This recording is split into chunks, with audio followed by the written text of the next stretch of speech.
Olá, amigos da Revolução Industrial Brasileira. Em nova conversa, eu e o Paulo Gala vamos debater sobre uma empresa brasileira muito interessante chamada Grupo Jacto. Tem esse nome, parece um nome meio estranho, mas é o nome de uma empresa fundada por imigrantes japoneses lá pelo início do século XX, primeira metade do século XX, uma empresa industrial no interior de São Paulo, que, por estar no interior de São Paulo, naturalmente, muito próxima de fronteira agrícola, uma área muito tradicionalmente agrícola, acabou se especializando na produção de maquinário para produção agrícola. Então, é uma indústria que serve à produção de agricultura. Afinal de contas, a agricultura moderna é toda ela mecanizada.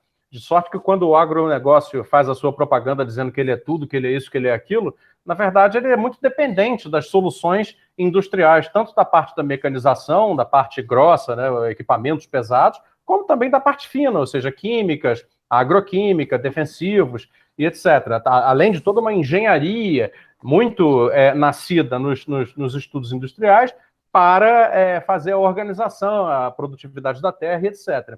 O Grupo Jacto recentemente foi alvo de uma notícia lá no site da Revolução Industrial Brasileira, que é o rib.ind.br, o link vai estar aí embaixo para você poder acessar e ler, em que eu noticiei um lançamento do Grupo Jacto na sua divisão de equipamentos agrícolas, hoje ele tem várias divisões, sobre um pulverizador autônomo. E eu celebrei bastante essa notícia porque o pulverizador em si é um equipamento já muito conhecido. Pode haver pulverizadores de todo nível de tecnologia, inclusive o pulverizador manual, bombeando, pulverizando o defensivo sobre a planta.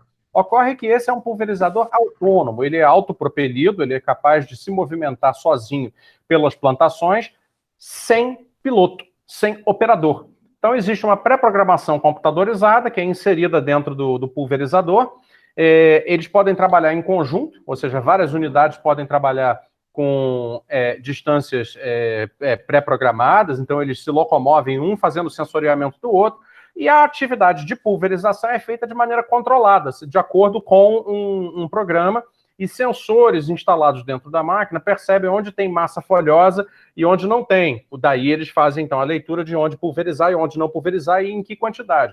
Isso segue uma tendência que vem sendo muito ampliada na indústria como um todo. Toda a indústria está indo para a autonomia, para uso de sensores e pré-programações computadorizadas, visando o funcionamento autônomo de equipamentos. E aí a gente vai comentar, eu e o Paulo, porque a sofisticação tecnológica, as inovações tecnológicas, que são onde reside a geração da riqueza no capitalismo moderno, pode existir dentro do agronegócio. O que se tem que pensar é que o agronegócio não é a plantação e a colheita. Ele é tudo que vem antes e tudo que vem depois. A plantação e a colheita, no final das contas, é a atividade menos escalável e menos rica. E é nela que, infelizmente, o Brasil se especializa, com raras exceções como a do Grupo Jacto. Paulo, a palavra é sua, comenta aí. Não é exatamente isso? Quer dizer, a sofisticação tecnológica não vem antes e não vem depois da produção e da colheita do plantio? Obrigado. Fausto, exatamente isso. Prazer conversar com você, com todo mundo. E a Jacto, que é uma empresa bem legal, a gente tem acompanhado ela, você tem dado notícias. Né? Meu grande medo é que ela seja comprada por uma multinacional. Acho que já já ela vai ser abocanhada por uma multinacional, como, aliás, tudo que de potencial tecnológico a gente desenvolve, em geral, acontece. Aliás, por isso que o Brasil não se desenvolve. Né? A gente é fornecedor de boas ideias para multinacionais. Tem vários casos lá no site, né, da Revolução Industrial Brasileira. Me lembro agora de uma outra empresa em Piracicaba, muito legal também, que foi comprada por uma multinacional. Eu fico injuriado, né, ao ver que o nosso meio oeste, que é o interior de São Paulo, poderia ter produzido uma Chicago, que seria um Ribeirão Preto, ou que seria uma Piracicaba. Né? E por que a gente não produziu Chicago? Porque justamente as multinacionais nos sufocam, compram tudo que tem de relevante, levam para fora do país, levam o core tecnológico para fora do país, e essas nossas empresas nunca viram gigantes mundiais. Por que a Jacto não é uma John Deere? Por que essas infinitas empresas que a gente tem de derivação industrial do agronegócio não viram uma McCormick? Por que elas não viram esses gigantes do mundo? Né? Essa é a questão. Enquanto o Brasil ficar com pequenas e promissoras empresas sendo compradas por multinacionais, a gente nunca vai se desenvolver. E o agronegócio, o agro é bem isso que você falou. O agro em si é nada sofisticado. O agro em si, no final do dia, ele vai produzir o quê? Soja para você comer, milho, trigo, café. O produto agro não muda, ele é o mesmo. O que muda é como se planta, ou seja, os serviços e a indústria atrelada ao agro. Isso que evolui muito. Né? Por exemplo, a Embrapa é um grande serviço científico que foi construído e prestado. Essas máquinas que você tão bem nos conta a história são o quê? Bens industriais usados para aumentar a produtividade do agro. Só que a gente precisa parar com essa ideia tola, simplista, de achar que plantando soja a gente vai a lugar algum. A gente vai a algum lugar, a gente não vai a lugar algum. O que a gente precisa fazer é produzir as máquinas, plantador, irrigação, os serviços sofisticados. É aí que está a galinha dos ovos de ouro, né, Fausto? E é isso que a gente não consegue, porque grande parte do nosso agronegócio é importado, químicos, fertilizantes, maquinários, enfim. Quando você vai em feiras de agro, né, o Agro Show, tem uma coitadinha de uma empresa brasileira num cantinho lá, meio pedindo desculpas, pedindo pelo amor de Deus, tá quase com aquele chapéuzinho do músico, sabe? Você passa lá e joga uma moedinha pro cara e tal. Enquanto que as multinacionais estão arrebentando com um stand enorme, porra, vem aqui, vou te levar para passear de jatinho, conta aí, não é isso, Fausto? Tô falando mentira? Não, nenhuma mentira. E não só nas feiras do agronegócio, no que seria a AgriShow, né? Mas todas as outras, é sempre a mesma lógica. No próprio território brasileiro, que é um país que chegou a ter um processo de industrialização, hoje o player nacional é diminuto, ele é quase insignificante. É uma infelicidade nossa, de fato.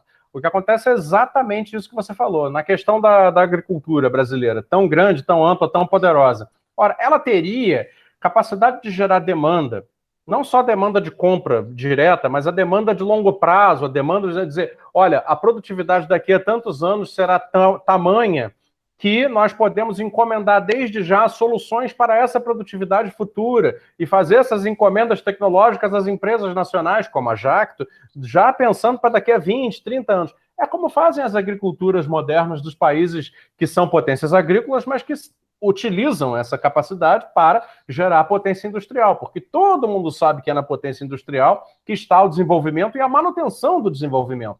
E, por outro lado, aqui não. Aqui é como você diz, temos essa enorme agricultura gerando trabalho, gerando sofisticações tecnológicas, inovações, demanda por tecnologia para John Deere, para Massey Ferguson, para, enfim, vários outros, né, grandes nomes do maquinário agrícola mundial, essa McCormick aí que você falou também, alguns outros nomes grandes, né, tanto na parte de caminhões, também tem muito, todas elas multinacionais. Então, o nosso agronegócio, enquanto por um lado ele gera algum nível de divisa para o Brasil, trazendo da exportação, um valor que, aliás, sequer se compara, por exemplo, à exportação de máscaras na China do ano de 2020. A China exportou tanta máscara que parece que dá na proporção de 10-1 de toda a exportação brasileira. No primeiro semestre, o valor total de máscaras exportadas pela China superou o nosso agronegócio inteiro no primeiro semestre de 2020, para você ter uma ideia.